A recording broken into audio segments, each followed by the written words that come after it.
Hi, and welcome to Rebellious Politico. I'm doing an additional segment this week because I thought it was really important that we discuss the riots that are currently taking place in the UK.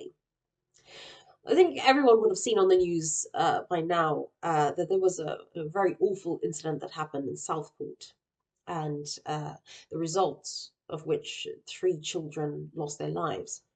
Following the incident, was a lot of misinformation spread that the attacker was an asylum seeker, that he had come off an illegal boat just the day before, etc.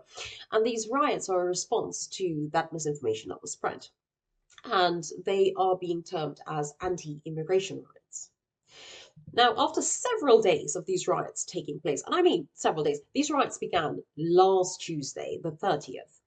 Keir Starmer finally called a Cobra meeting yesterday, only yesterday, to discuss what should be done. And the result of this amazing Cobra meeting that he held was that the Home Office would reveal sentencing guidelines. And these are supposed to deter rioters. So, in an effort to deter rioters, we have criminal damage. You are in prison for 10 years. But by the way, inciting violence is only 5 years. Okay, Yvette. Okay. Now, Parliament isn't currently in session, so what the government do about the situation is extremely important. As they're not in the House, how government officials deem to address people looking for guidance at this time is incredibly important, and our elected people, our elected ministers, have chosen the platform Twitter, of course. Now, if you wish to feel very confused and worried about the state of the mind of the people that were elected to govern us, all you need to do is go onto Jess Phillips' Twitter feed, the Parliamentary Undersecretary to the Home Office. Uh, and right now, there are a lot of calls for her resignation. And the reason for that is very much around some of the tweets that she's posted up, which seems to be condoning violence. Now, I'll say this pretty much all started with footage of a Sky News reporter in Birmingham. So here you can see the reporter speaking to camera. Uh, this guy rolls up, he's on his motorcycle, and he yells, "Free Palestine, F the EDL." And then Sky reports that they had to cut away as more people turned up with weapons, and they needed to, of course, safeguard the reporter. And then we saw masked men trying to stab the tire of the broadcaster's van. Probably didn't want to be filmed anymore. And then Richard Tice states that this is a really good example of two-tier policing. All violence, rioting, and assault is wrong. Yes, of course, Richard. But then just goes, these people came to this location because it has been spread that racists were coming to attack them. This misinformation was spread entirely to create this content. Don't spread it, Mr. Tice. What? And then the social media user uh, literally asked whether men had the right to assemble on the streets tooled up. And then she responds, "Nope, and anyone committing criminality should face the law, but it's important that the facts of why people are congregating, and how it is done on purpose in order to drive." Jess, like, I, in a sense, I see what she's trying to say. You know, there is misinformation, and this is very true. But her absolute failure to articulate properly that, look, there is some misinformation, and you should probably do some research or some reading or something like that before you even contemplate writing.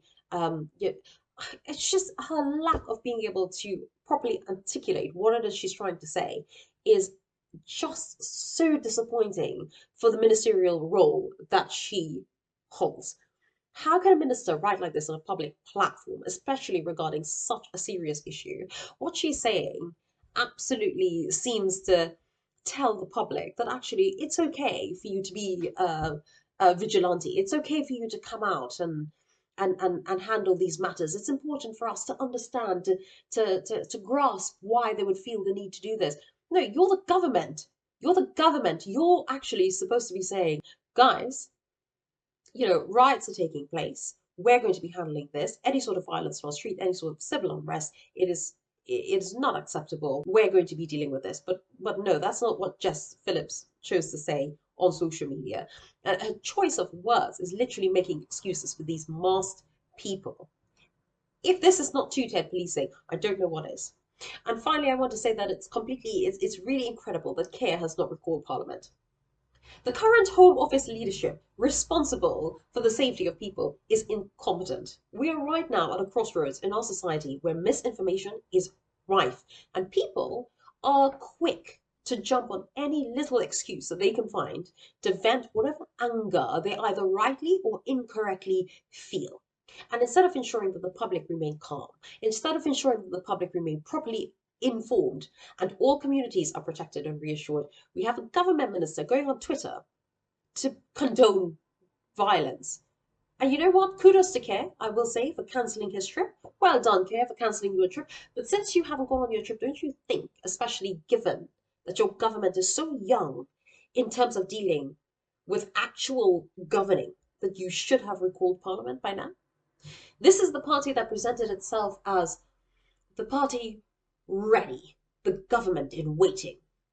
Well, government, who was in waiting, now that you're elected, we're still waiting for you to turn up and actually do the job. I'd like to hear more of your thoughts on the riots that are taking place, and especially on the government's response. Please comment below. Don't forget to hit subscribe.